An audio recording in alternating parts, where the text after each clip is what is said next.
Iruñan ospatzen ari diren estatu mailako lesbiana, gay, transexual, bisexual topaketetan 200 gora lagunek parte hartuko dute gaurtik igandera bitarte antolatu diren ekimen ezberdinetan. Bost txikia udal programa berria aurkeztu dute gaur udaletxean.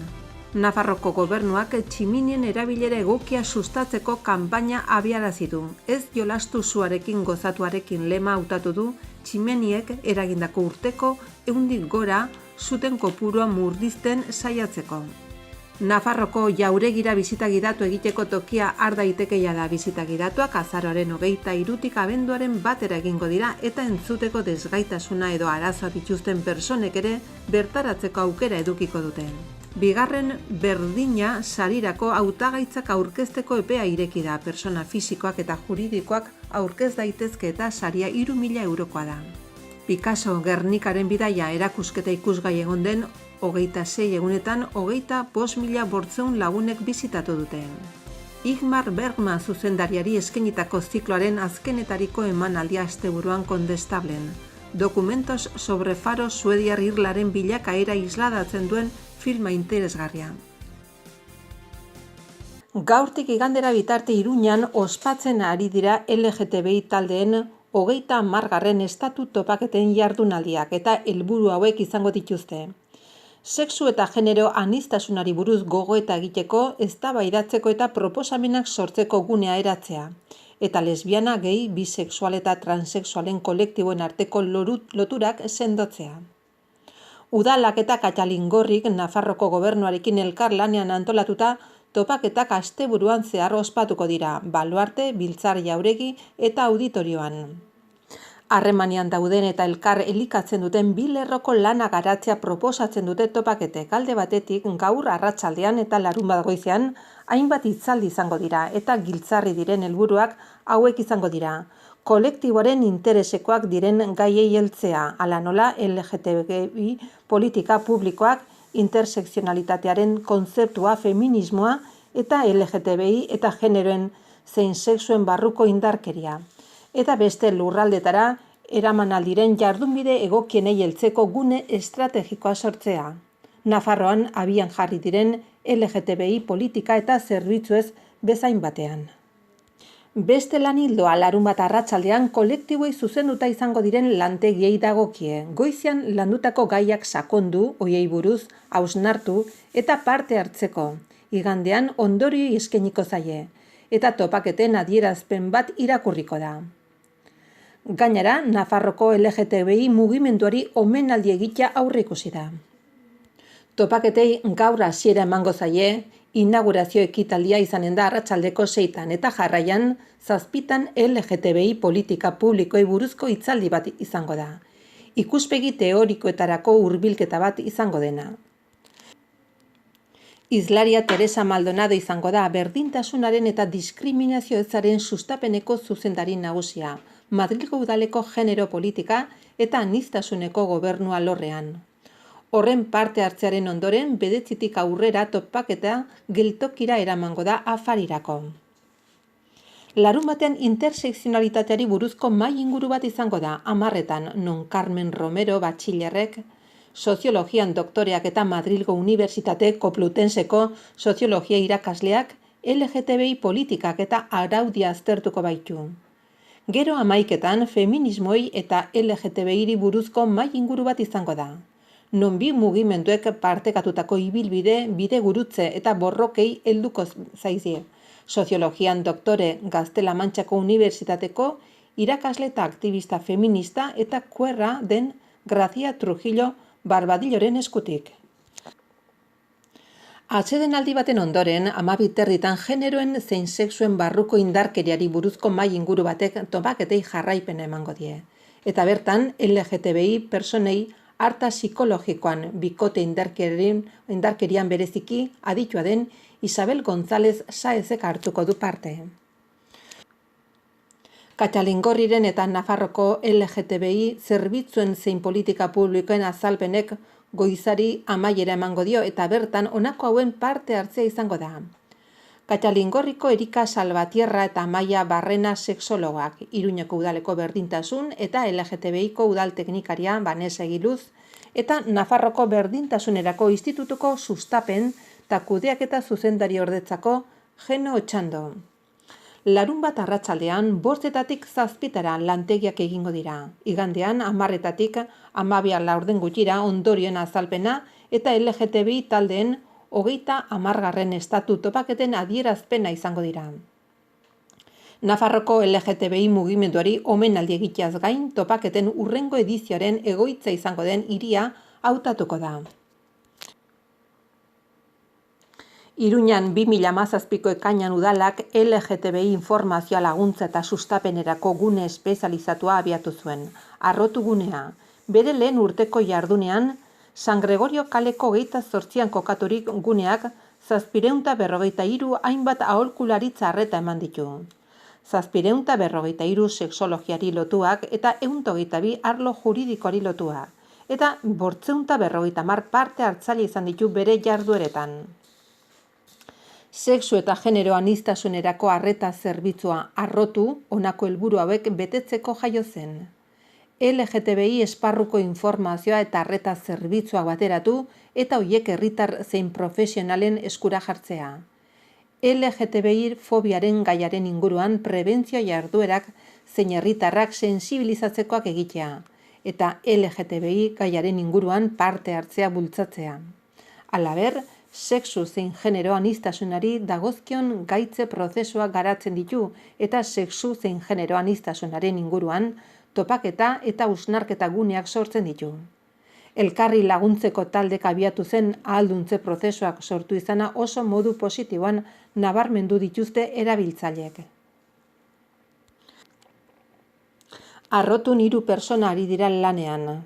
Bata, informazio eman laguntza eta sustapenean espezializatua eta besteak sexu eta genero aniztasunerako arreta zerbitzuan. Astelehenetik ostiralera izaten da zabalik 9:00 ordu 1:30 eta 4:00 8:00. Guneak areto bat du eta halaber LGTBI gaiei buruzko funts dokumental bat, zeinak liburuak, agiriak, ikusentzunezkoak eta multimedia baliabideak barne hartzen baititu. Interesdun eta kolektiboendako eskuragarri. Aurrez aurreko harta San Gregorio kaleko 28an ematen du eta horrez gain 948 22 6326 telefonoan harremana hartzen da. 0 eta 3 urte tarteko umeendako 5 txikia lehen jaialdia antolatu du Iruñeko udala. Zibibox sareko ekimena da. Udala ikastetxe publikoak eta liburutegien arteko elkarlana da. Zikloak 3 hilabete iraupena du. Maider Beloki udaleko kultura eta hezkuntza zinegotzia Pilar López Teatro Paraisoko ordezkaria eta aurreskolako kudeatzailea Alfredo Oyuelosek egon dira 5 txikiaren aurkezpenean. Burutuko da, bai Iturrama Mendillorri eta Ensantxeko Zibiboxetan, eta, disiplina desberdinen artean erakusketak, txarlak egongo dira, eta ere bai tailerrak, eta, arte eszenikoen inguruan ere bai propuesta ezberdinak egongo dira.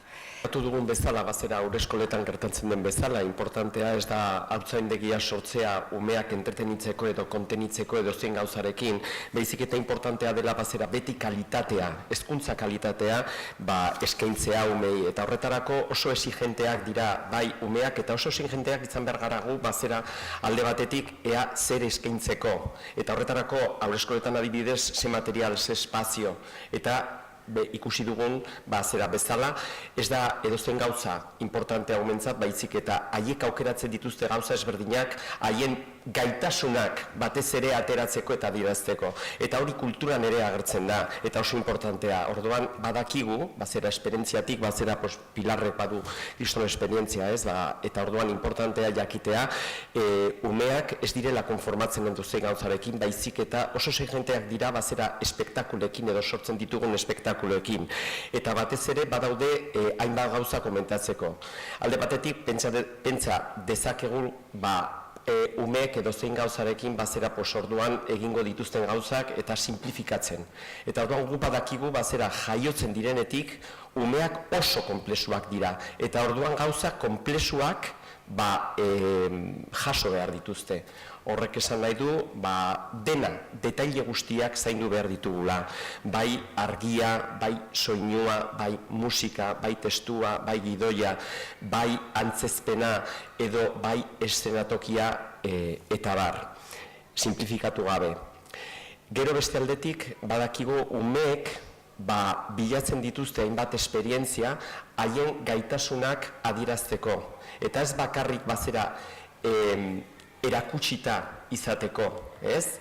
Bagira euskaraz beti komentatzen dugu, bazera heziketa bi esanahi ezberdina ditu, bai alde batetik da hezkuntza, ez? Ateratzeko gaitasunak, baina zaldiak ere ezen dira, domar bezala. Orduan, zentzu horretan guk beti defendatzen dugun, bazera etimologikoki, beti eskaintzea umei aukerak haien gaitasunak ateratzeko.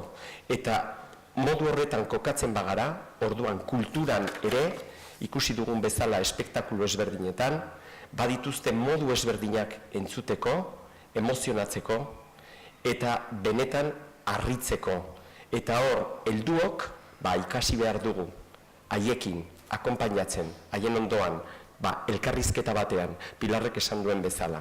Eta horretan kokatzen da, jaialdi hau eta edukiak kalitatean oinarritatukoa. Lehendakaritza Funtzio Publiko Barne eta Justiziako Kontseilaria Maria Jose Beamontek aurkeztu du ez jolastu suarekin gozatuarekin lemapeko kanpaina instituzionala. Suteak prebenitu eta azken urteotan urteko 100 sute baino gehiago eragin duen tximinien erabilera egokia sustatzea xede duena. Kontseilariak beharrezkotza jo zuen kanpaina hau abian jartzea neguaren etorreraren harira, izan ere, etxe bizitzetan gertatzen diren suten artean, ia lautik bat tximiniek eragindakoa da. 124,2 zehazkiago esan da, eta honek urtean Nafarroko suhiltzaileen 100 esku hartze baino gehiago eragin ditu azken urteotan. Horren karia zain bat kontseilu biltzen dituen dekalogoa osatu da sute hoiek eragiten dituzten 3 kausa nagusien inguruan. Erainkuntzaren isolamendu kaskarra edo tximinien erreforma, kreosotaren metaketa tximinioetako tiroetan eta erabilera okerra. Nafarroko suhiltzaileen zerbitzuko zuzendari Javier Bayonak halaber gomendioak aintzakotzat hartzen duen garrantzia nabarmendu zuen, beti ere erosotasunari eutsiz segurtasuna bermatzeko helburuarekin. Ez jolastu suarekin gozatuarekin lemari jarraiki. Kanpainak 50.000 euroko aurrekontua du. Kartelak eta liburuxkak diseinatu dira Nafarroan argitaratu edo Nafarroarako edizio duten komunikabide idatzietan txertatu banatzeko asmoz. Horrez gain iragarkiak zabalduko dira tokiko aldizkarietan eta irratietan. Bideo bat prestatu da sare sozialen bitartez zabaltzeko eta webgune elebiduna ireki da webikoitza-tximinia.nafarroa.eus euskerazko bertsioan eta webikoitza-tximeneas.navarra.es gaztelaniazko bertsioan. Lehenik eta behin tximiniak eraiki edo erreformatzerakoan profesionalak kontratatzea gomendatzen da. Izan ere, kea ateratzeko tiroak kanpoaldera ateratzeko egiten duen goranzko norabidean solairuak eta estalkiak zeharkatzen ditu eta hoiek guztiak berotik behar bezala isolatuta daudela eta kalitate estandarra betetzen dituztela egiaztatu behar da. Zurak sua hartzen duenean aerosolak isurtzen ditu eta tximiniaren hodiaren paretetan edo tiroan geratzen dira. Pilatzen direnean, kreosota deritzon zarakar mundrutsua sortzen dute. Zarakarra lodiera jakin batera iristen bada, goritu daiteke eta su har dezake. Kreosota maila altua duen tximinia oso arriskutsua da. Eta litekena da etxe bizitzaren egituran sute sorgune bat eragitea, izan ere horixe da horrelako suten arrazoi nagusia. Hori saiesteko Nafarroko gobernuak tximiniako kedarrak urtero garbitzea gomendatu du egunero erabiliz gero, edota gutxienez bizpahiru urtetik behin maiztasun txikiagoarekin erabiltzen bada. Adibidez, bigarren etxe bizitzen kasuan. Garbiketa lanak profesional batek egin behar ditu bereziki kontuan harturik altueran egin beharreko lanak direla. Azken konbendioak erabilera egokiari lotudakoa dira, ala nola egurraren gainkarga, saiestea edo aritza, artea edo pagoa gisako egur lehor eta gogorrak erabiltzea. Pinua eta makala bezalako egur bigunek, baino bero gehiago eta kreosota gutxiago sorrarazten baitute.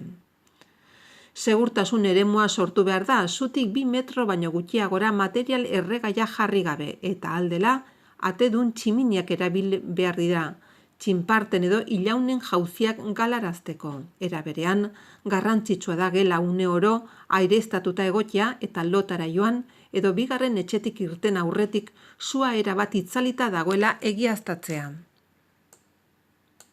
Gainera zu detektagailu bat kokapen egokian instalatzea prebentzio neurri bikaina da sute baten hasiera garaiz antzemateko.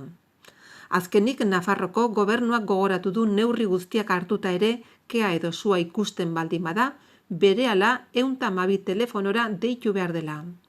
Deitu ondoren tximinia itzali behar da eta deia egin duena, ausartzen bada sua itzaltzen alegindu behar du suhiltzaileak datozen bitartean, baina beti ere arriskurik hartu gabe. Nafarroaren eguna 2018 antolatu diren jardueren markoan, Nafarroko jauregira bisitak gidatu egiteko tokia har daitekeia da. Bisita horiek azaroaren 23tik ostiraletik abenduaren batera, larun batera egingo dira. Doan eta aurten berrikuntza gisa, entzuteko desgaitasuna edo arazoak dituzten personek ere parte har dezakete. Begizta, magnetiko, soinu amplifikatu edo zeinu hizkuntzaren bitartez. Bertaratu nahi dutenak toki hartzeko 948 012 012 eta 012 telefono zenbakietara dei egin dezakete. Goizeko 8tik 7tara astelehenetik ostiralera. Ekimen honekin eraikin emblematiko hau eta barruan dituen altxorra artistiko eta historikoak ezagutzera eman nahi dira. Bizitak 30-35 personako taldetan egingo dira gida batekin eta 75 minutuko iraupena izango dute. Nahi duenak bizita euskaraz egiteko eska dezake. Guztira 40 bizita programatu dira, 36 gaztelaniaz eta 4 euskeraz. Hauek dira biziterako ordutegiak. Lanegunetan azarako 23, 27, 28 eta 30ean, 5, 5:30, 6 eta 6:30. Jaiegunetan azaroaren 24 larun batean, 25 igandean, 29 osteguna eta abenduaren 1 larun batean, 11, 11:30, 12, 12:30, 6 eta 6:30. Asteko azalpen bideo bat emango da, gela hauetatik ibilbide eginez, areto berdea edo errege erretratuen gela, lehendakaritzaren bulegoa, bilera aretoa, galeriak, tronu aretoa eta kapera. Gainera, Nafarroko goi mailako musika konserbatorioaren ikaslek musika interpretazio lagur bat eskainiko dute. Parte hartzeko, nortasun agiri nazionala eman behar da eta bizita hasi baino 15 minutu lehenago, Carlos Hirugarrenaren etorbidearen 2 zenbakiko sarrerara joan. 18 urtetik beherakoek persona heldu batekin joan behar dute. Aipatu behar da Nafarroko jauregiaren gela batzuk zainketa berezia behar dituztela eta ondorioz ezin direla takoi finak eraman. Jana edo edariarekin sartzea debekatuta dago, bai ordea, gurpil aulkiarekin edo aulkitxoarekin, flashi gabeko argazkiak atera daitezke. Gaur ireki da emakumeen eta gizonen arteko berdintasunerako berdina sariaren 2. ediziorako hautagaitzak aurkezteko epea, urtarrilaren 9 arte luzatuko dena. Ohorezko aintzatespenak Nafarroko gobernuak egindako jendaurreko aitorpenak eta 3.000 euroko diru kopuruak osatzen dute lehendabiziko edizioan Blanca Fernández Biguerak irabazi zuen sari hau. Nafarroko gobernuak iaz eratu zuen berdina saria emakumeen eta gizonen arteko berdintasunaren arloan egindako lanagatik nabarmendu direnak publikoki aitortu eta aldarrikatzeko asmoz. Hautagaitzak persona fisikoek eta juridikoek aurkeztu aldituzte erregistro orokor elektronikoko kanal elektronikoaren bitartez naiz modu presentzialean. Esteka bidez, deskarga daiteken inprimaki ofiziala bete behar da eta horrekin batera proposatutako persona edo erakundearen mereximendua bildu eta argitzen dituen memoria erantzi behar da, gehienez, 1000 hitzetakoa. Baita merezimendu horiek bermatu eta egiaztatzen dituzten agiri osagarriak ere.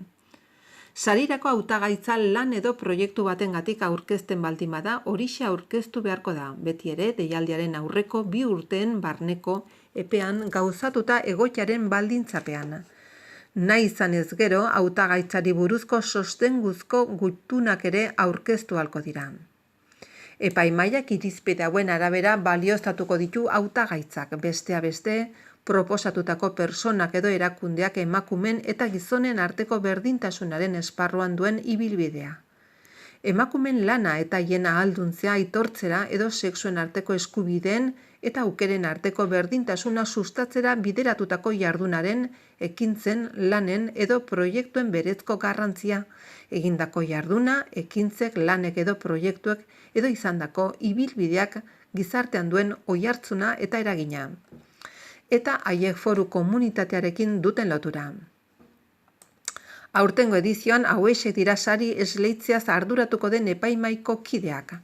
Ana Ollo, Uhalde herritarrekiko eta erakundekiko harremanetako kontseilaria. Lehendakari lanetan jardungo duena. Mertxe Leranoz Goñi, Nafarroko Berdintasunerako Institutuko zuzendari kudeatzailea. Lehendakari orde lanetan jardungo duena.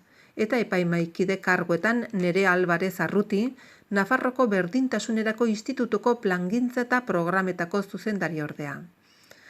Magdalena Margarita Hernández Salazar eta Trinidad Díez Muñoz Nafarroko Berdintasunerako Kontseiluko kideak, Pablo Azkona Molinet Nafarroko Kontzejo eta Udalen Federazioaren izenean eta aurreko edizioko saria jaso zuen Blanca Fernández Bigera.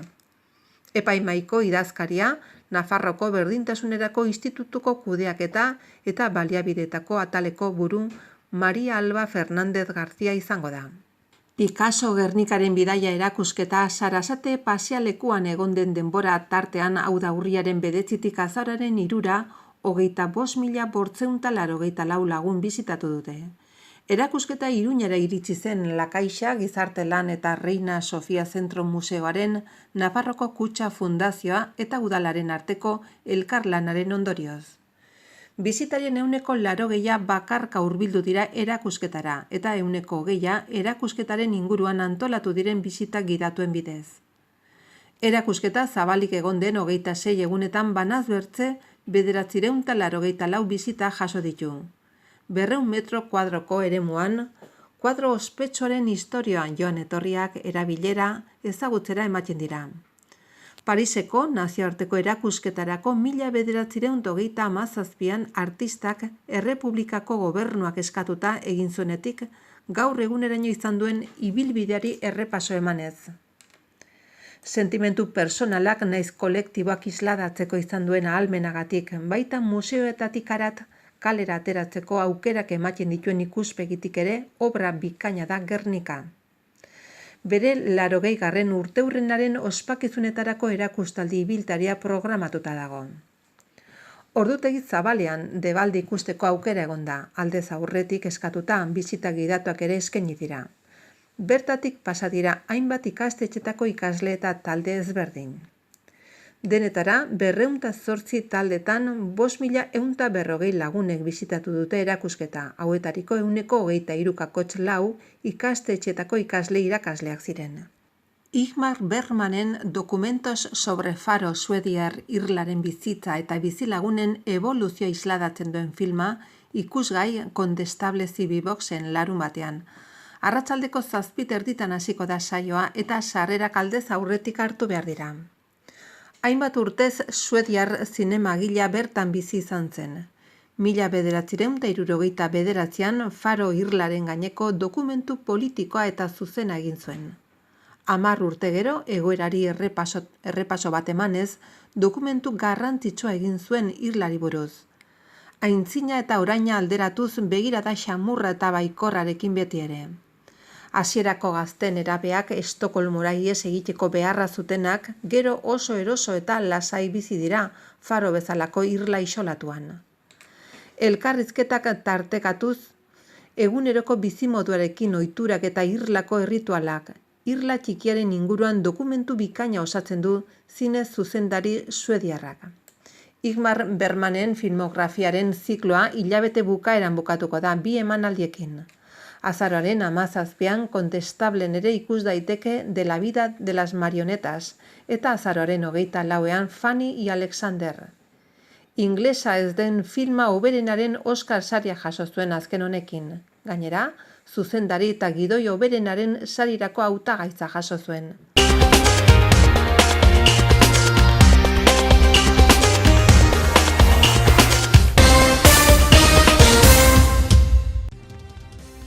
Iruñan ospatzen ari diren estatu mailako lesbiana, gay, transexual, bisexual topaketetan 200 gora lagunek parte hartuko dute gaurtik igandera bitarte antolatu diren ekimen ezberdinetan.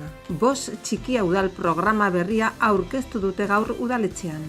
Nafarroko gobernuak tximinien erabilera egokia sustatzeko kanpaina abiarazi du. Ez jolastu zuarekin gozatuarekin lema hautatu du tximeniek eragindako urteko 100 gora zuten kopurua murdizten saiatzeko. Nafarroko jauregira bisita gidatu egiteko tokia har daitekeia da. Bisita gidatuak azaroaren 23tik abenduaren 1 egingo dira eta entzuteko desgaitasuna edo arazoa dituzten pertsonek ere bertaratzeko aukera edukiko dute. Bigarren berdina sarirako hautagaitzak aurkezteko epea ireki da. Pertsona fisikoak eta juridikoak aurkez daitezke eta saria 3.000 eurokoa da. Picasso Gernikaren bidaia erakusketa ikusgai egon den 26 egunetan 25.800 lagunek bizitatu dute. Ingmar Bergman zuzendariari eskainitako zikloaren azkenetariko emanaldia asteburuan Kondestablen. Documentos sobre Faro suediar irlaren bilakaera isladatzen duen filma interesgarria.